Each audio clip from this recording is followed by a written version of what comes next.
All right, good morning, everybody. I'm going to get us started because Drew has 64 minutes of content. I'm just kidding. Drew, thank you so much for doing this. I imagine all of you kind of know Drew, but just in case you don't, he's the most recently retired Clerk of Session. 1 month ago, finished his term as Clerk of Session here. He serves on our Personnel Committee.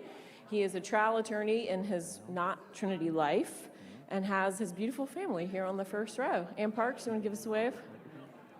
So enthusiastic. Kate, do you want to give your... Thank you so much. I'm not going to spend a lot of time. I'm just going to thank Drew for sharing his journey with us.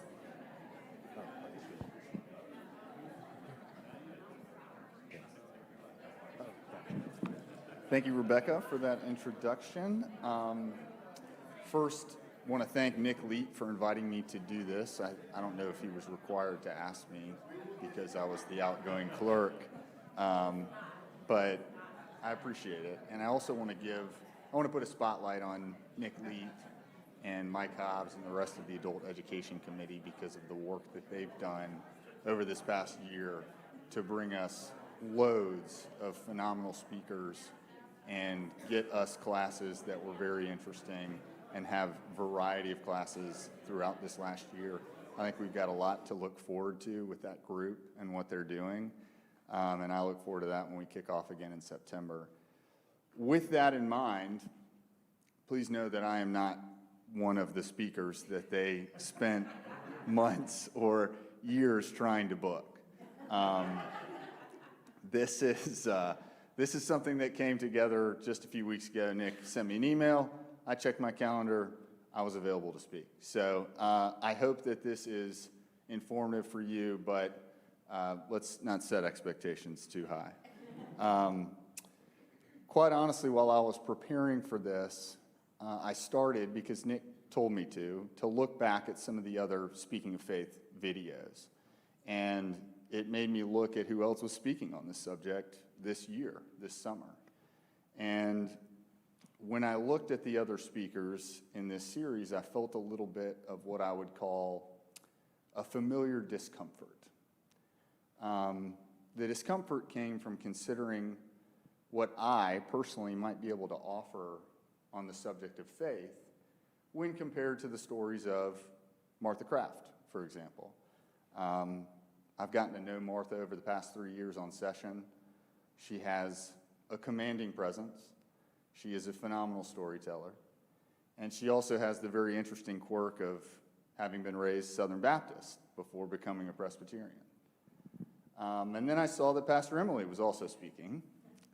And it's supremely difficult to compete with the faith journey of a newly ordained pastor in the Presbyterian Church who is so young and has so much career ahead of her, and it will not be as good as hers. I'll just let you know. And then I saw that even next week, you have Denton Grubb coming in to speak. And I don't know Denton, but I know in looking at her biography that she's just graduated from high school, and she's about to attend her first year of college. And that is an age where she's got a lot to talk about, right? She's got a lot of exciting things to look forward to when it comes to her faith journey. And this discomfort that I felt in trying to prepare something for today is something that is somewhat familiar to me. I've felt it in various circumstances in my life. Most recently when I took a new job a couple of years ago, which I believed at the time I didn't know how to do. And at the same time, when Rebecca asked me to serve as the assistant clerk a couple of years ago, and then eventually lead to serving as the clerk of session for Trinity. That familiar discomfort is known as imposter syndrome. There are various definitions of imposter syndrome, but in essence, it's a phenomenon in which, despite whatever you may have accomplished, despite whatever skills or smarts you may have, you are encased with self-doubt about whether or not you can do the thing that you've been tasked with doing. It's a feeling that the people around you, who may or may not be in a similar setting, are smarter than you. They're better equipped than you are to do whatever it is that you've been asked to do. How many of you have ever felt that way? See, it's a scary feeling, right? But it's not uncommon. And sometimes there's a basis for it, but often there's not, right? We have self-doubt for various reasons. And I felt like somewhat of an imposter to speak on my faith this morning for several reasons. First, because I don't necessarily believe that my faith journey is particularly intriguing. It's fairly vanilla when I look at it from a bird's eye view. I grew up in the Presbyterian Church. My mother went to seminary. We had faith in our lives from an early age. I got confirmed at 14 at Shalford Presbyterian. I became a member of Trinity in 2011 when my wife and I got married here. And here I am nearly 15 years later, finishing 3 years on session and my role as a clerk of the session. And that's, in my mind, that's pretty much it, right? I'm a lifelong Presbyterian. I've never changed religion. I've never changed how I saw God, at least in the sense of how it's written and how it looks. Second reason is that I don't talk about my faith very often. It's a personal thing. I try to live it. And I'm not particularly shy. I talk for a living, as you're going to find out here in a minute. But to me, faith is one of those things that is not the first conversation that I start. It's not something that I open up to people about because it's mine. The third reason is that, in a way, I've felt a bit of imposter syndrome for my entire life when it came to being at church. And that's what I'm going to talk about today. So when I first came up with an idea to talk, I wanted to talk about this thing that I've been training for. I wanted to talk about the mental and physical toughness. I wanted to talk about the mental and physical training that I've been going through for this endurance event that I have planned for next week. And I told my wife about it, and she said, "You can't talk about that." I said, "Well, why not?" And she said, "Well, because everybody who's ever talked to you in the last year already knows everything there is to know about that event. And so you need to come up with something else to talk about." In other words, she's tired of hearing about it. And that's okay. So I did find something else to talk about. And I think she'll like it even less. I'm going to talk about the law. That's right. You heard at the very beginning when Rebecca introduced me. I didn't bring it up again until now, but yes, I am a lawyer. I apologize for that. The good news for me is that other than in the courtroom or in my office, probably the safest place for a lawyer to be is here at Trinity Presbyterian Church. My parents knew that I was going to be a lawyer when I was a kid, and I hear parents say that all the time. They said I would take issue with things. I think that just means I paid attention to the details. I asked a lot of questions, and I wanted answers that made sense, not just answers. I wanted a reasonable explanation for the things that I had to do or didn't have to do or didn't get to do. I wanted to know what the rules were so that I could find a way around them. That's what lawyers do. And as I grew up, I went to college up in Furman University in Greenville, South Carolina. And I did relatively well in college, but I only got 2 A+. And the first A+ I got was in a class called Southern Politics.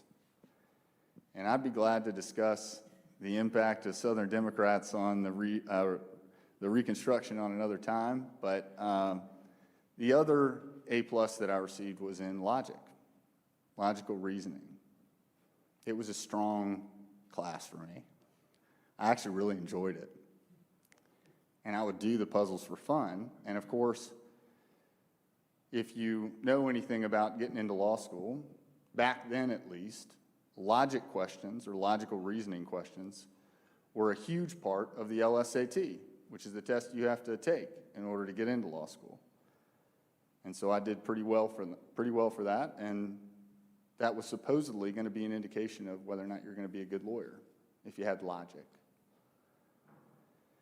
And then to make matters worse, as far as my ultimate position with God, I went to law school. Has anyone in the room been to law school? Okay, see, it's a safe place. There's a few of us. Can y'all tell me, what does every person that's ever been to law school say about what law school teaches you? To think like a lawyer. Well, what does that mean?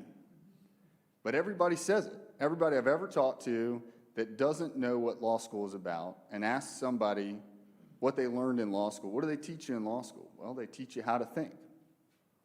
It quite literally, over the course of 3 years or however long it takes you to get through it, it changes the way that you think about everything. The goal of law school, I've determined, is to make it so every situation that you once enjoyed, without considering code violations or the liability of the property owner where you are, is essentially now ruined for you.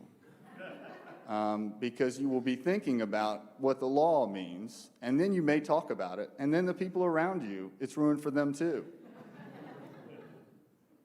It works. It really does, over the course of 3 years, change how you approach the world in general. And the mindset and strategy that they teach in law school is spot every single issue. The old phrase of leave no stone unturned is there fully. You must peel back the onion on every set of facts that you are given. What could go wrong in this situation? Is this language specific enough for what I'm trying to accomplish? They want you to analyze every single potential outcome. What's the worst possible thing that could happen in this situation? And when you address life from that perspective, it's difficult to get away from it. When every room you walk into, you're looking to see what might happen, even 1% of the time, right? They also want you to question the credibility of everyone you meet. They want you to build a strategy for always looking for a way that you could challenge anything that might hurt the case that you've been asked to bring. And most of the time, we don't get to choose the cases that we've been asked to bring or defend against. The facts are there without any input from us, and our job is to challenge everybody that could hurt us. They also want you to assume nothing. Make no assumptions about anything unless you've seen it with your own eyes. There is no truth unless it's been seen by you as the main witness. They teach you that all judges make mistakes, so you can't rely on them, that juries are biased and they're unconcerned, and that their verdict doesn't always speak the truth, and it's always appealable, right? you can always challenge what the truth is as spoken by a jury. If you've got bad facts, argue the law. If you got bad law, argue the facts. That's how they teach you to be. And it's so ingrained in you that it becomes how you approach everything.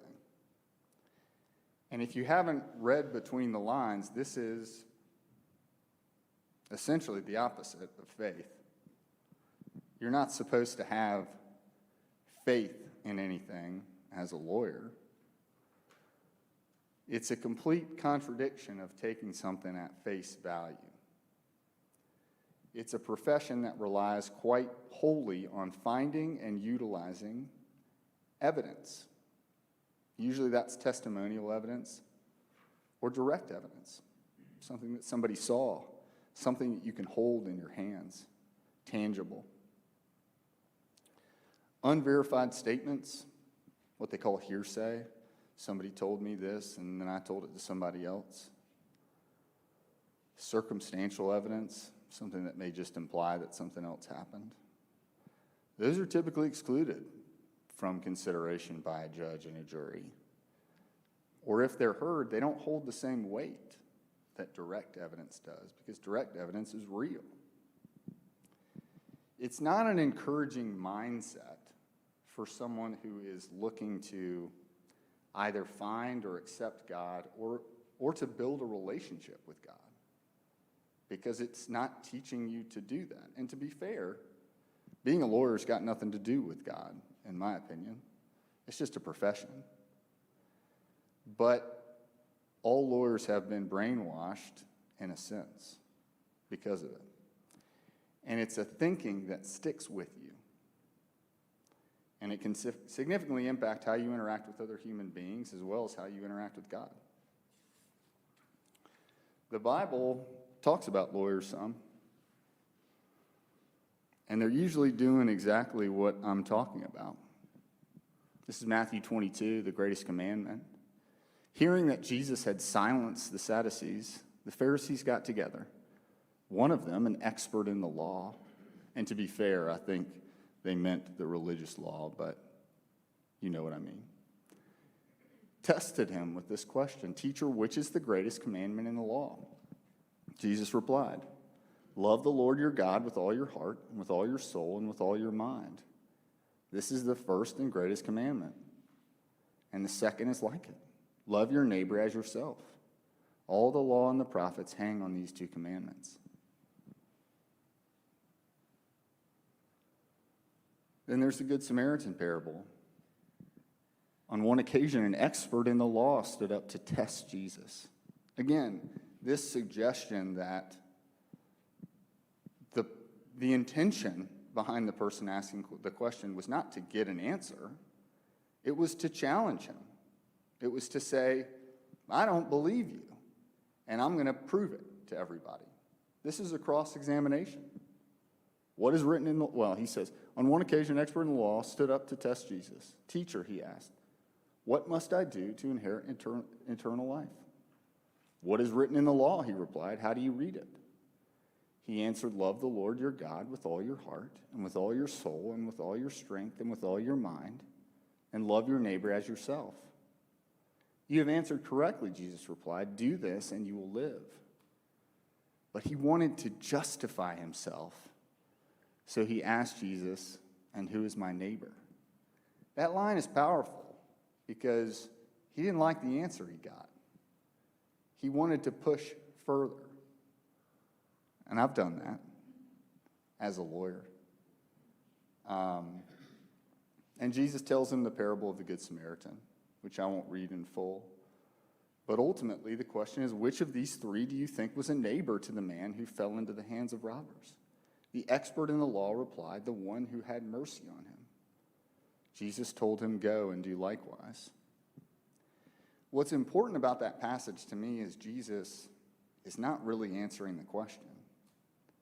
Number one, he's making the lawyer answer his own question. He's giving him a story, and he's saying, "You tell me. I'm not going to tell you." But then when Jesus does tell him something, he doesn't tell him a literal answer. he gives him a call to action. Go and do this. Be that person. Do what I've told you about this Good Samaritan. Be like that. And if I'm honest, my personality and my brainwashed legal mind have had more questions than answers when it comes to God. My tendency to analyze, my preference for solid facts, they've repeatedly impacted my ability to have a strong faith. And they've impacted my relationship with God. And because of that, I've often felt like Thomas. I want to see it. Show me. Thomas, one of the 12, called Didymus, was not with them when Jesus came. The other disciples therefore said unto him, We have seen the Lord. But he said unto them, Except I shall see in his hands the print of the nails, and put my finger into the print of the nails, and thrust my hand into his side, I will not believe. And after 8 days again his disciples were within, and Thomas was with them. Then came Jesus, the doors being shut, and stood in the midst, and said, Peace be unto you. Then saith he to Thomas, Reach hither thy finger, and behold my hands, and reach hither thy hand, and thrust it into my side, and be not faithless, but believing. And Thomas answered and said unto him, My Lord and my God. Jesus saith unto him, Thomas, because thou hast seen me, thou hast believed. Blessed are they that have not seen, and yet have believed. That's a hard thing, to feel like Thomas, because he's so criticized by Jesus in that moment, because he wanted what we probably all want, which is to see, to touch, to feel. And that's not always available. The good news is this: I still have a strong faith. I'm not naive enough or self-absorbed enough to think that I'm the only person that has thoughts like this. That just because I'm a lawyer, I look at the world differently from everybody else. I've also had experiences similar to that of Thomas. Not his doubt, but his ability to thrust his hand into Jesus' chest. Instances where I thought I could not believe, but where God asked me to touch and feel. Not in a literal sense, but certainly inside. I've felt those things. I've seen him walking beside me in several moments, pulling me, pushing me in different directions. But the simplest way that I've found to keep my faith strong is to treat it like anything else that I do in my life, anything else that I desire to improve or desire to grow. When I'm not crafting arguments or cross-examinations of witnesses or even demanding a reasonable explanation from the tax assessor's office, I have tried to make time for God in a tangible way, in a way that I can touch and I can see and I can understand.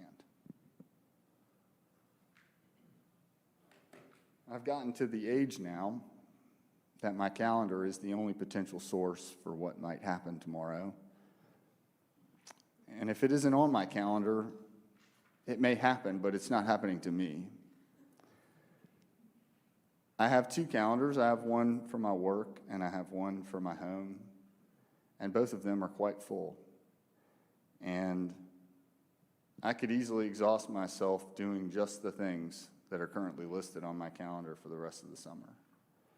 But I can guarantee you that there's going to be more put on there between now and then. I have to have God on the calendar if I want a relationship with him. Of course, that means Sunday mornings, it means Sunday school, and it means church. But it's more than that. For me, it's talking to God before I go to bed every night. And it's trying to remember to express thanks for all the good things that I feel like I've accomplished or that have happened to me. Realizing that while I believe my accomplishments belong to me, they also belong to God. He guided me to this place at this time, and I have to recognize that.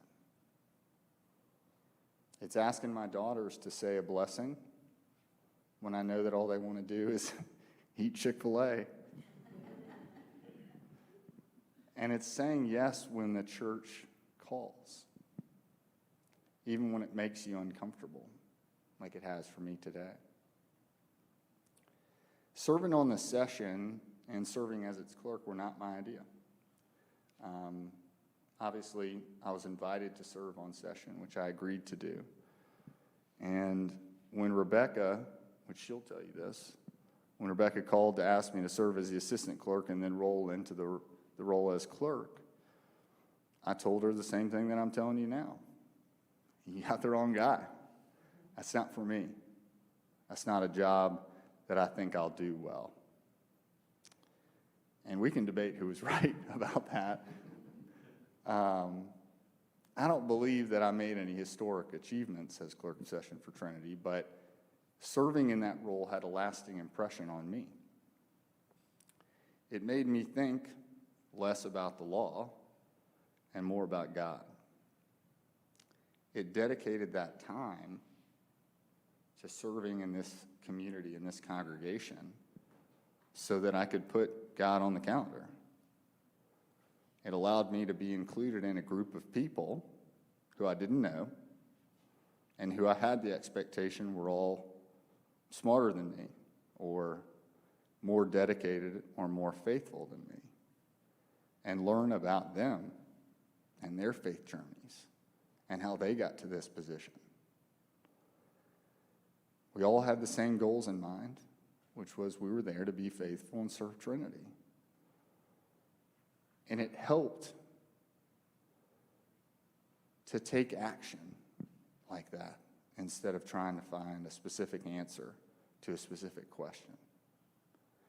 It's what I needed to rid myself of imposter syndrome in the church and to be more comfortable with my faith. I needed to do what I've been told repeatedly by the coaches in this endurance event. I needed to get comfortable being uncomfortable, because that's the only way that you can grow in anything. And so I appreciate that time, and I appreciate your time this morning.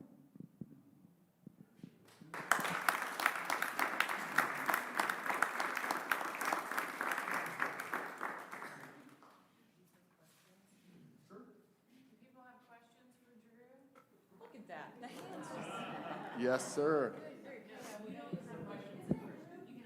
And Parks, you have question time all the time. Hey, Drew, want to thank you for presenting today and giving us an insight into the world of law.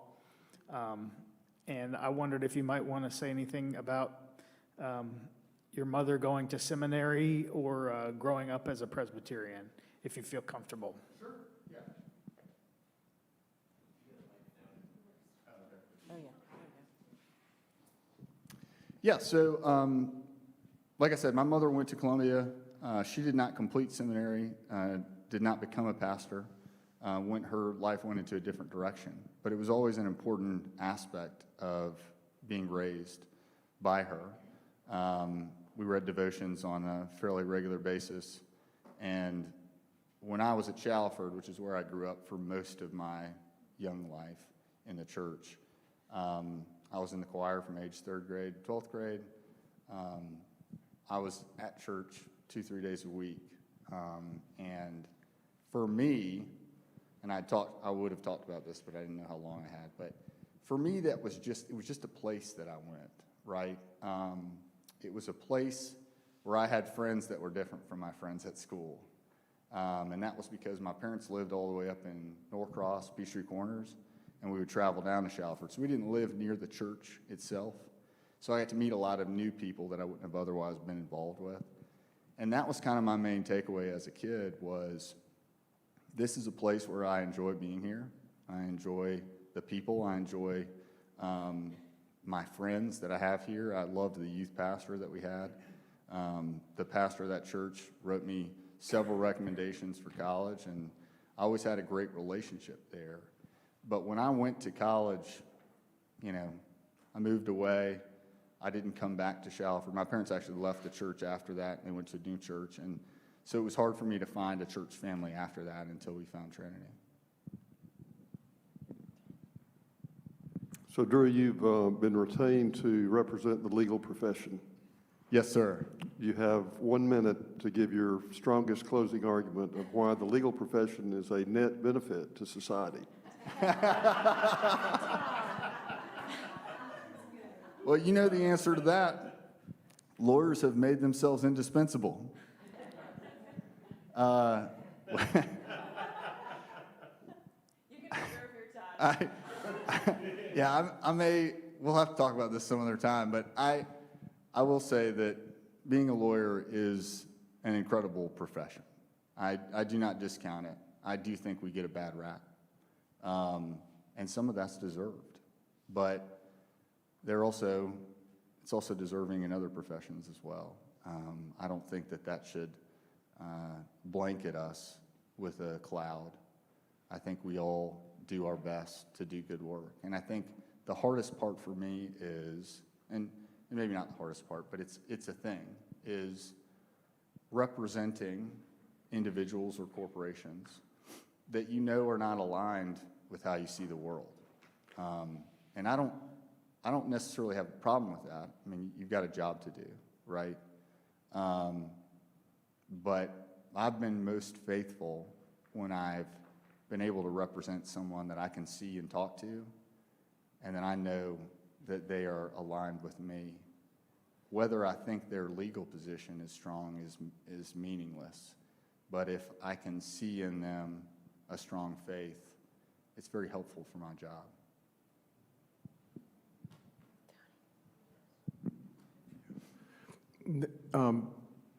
I'm a physician, or I was, still am actually, and medicine is similar to law.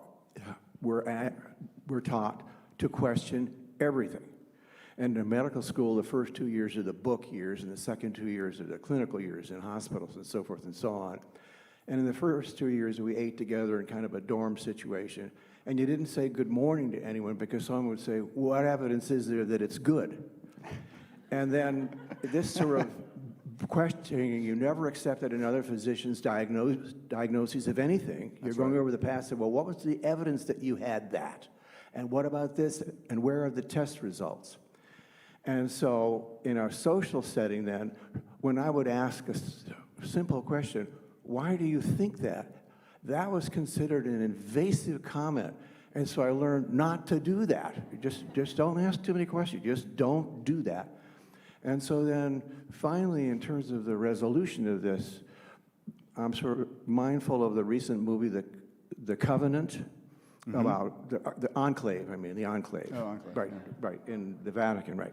And so there's two sort of soliloquies, if you will. And I won't say what the second one was, but the first one was about faith. And the comment was made, it was very powerful. Without some doubt, there wouldn't be any need for faith. That some doubt is part of faith.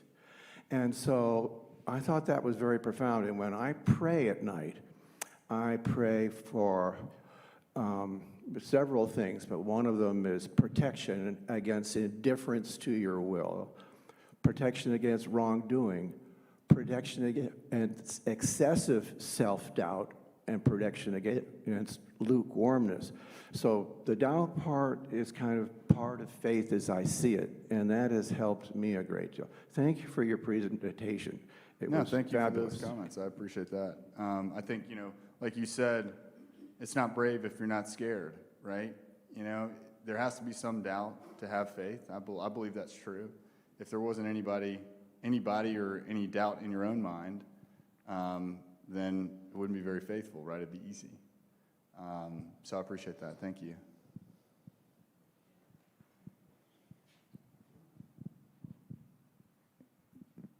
Anyway, I see somebody on the front row trying real hard too. So anyway, okay, at any rate, so thank you for sharing about the whole thing of evidence, logic, reason, and we've kind of passed through a period of time in the church where we spent a lot of time trying to argue, trying to almost argue for quasi-scientific certitude in either our interpretation of Scripture or whatever. Happily, we're moving beyond that now.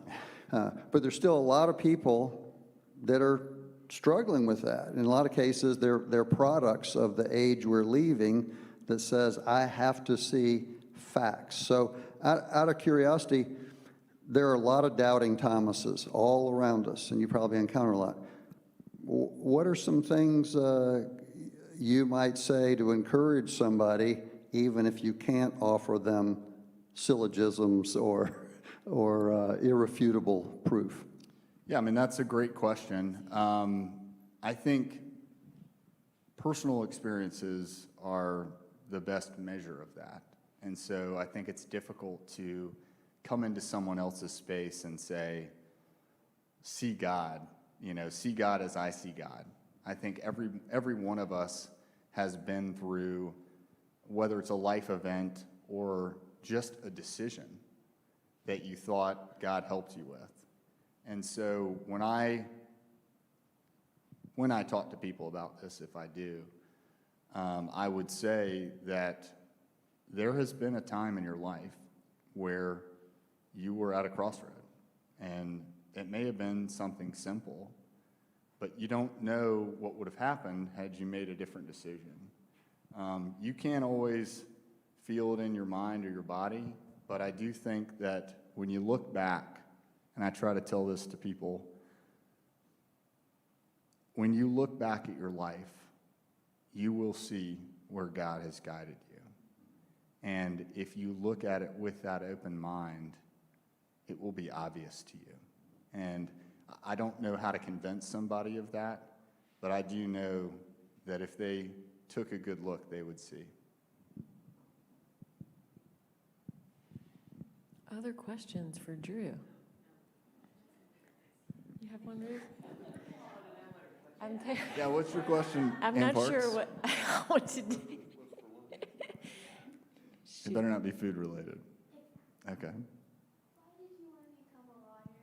That's a great question, Ann Parks. Why do you want to be a lawyer? That's a good question. Probably a lot of reasons, because I made that decision so long ago. I think that I really liked A Few Good Men. No, my dad was a lawyer, so I grew up with law all around me, and I wanted to make an argument. I wanted to take a position and win it. I felt very competitive in my skill to out-talk someone out of a certain situation, kind of like you do. And I felt like I had all the natural skills to be a good lawyer, so that's why.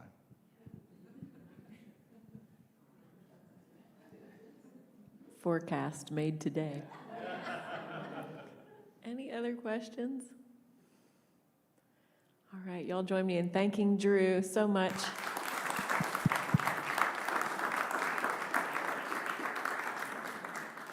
And Drew, we're pulling for you in your, what is it called? It's like an ultra marathon?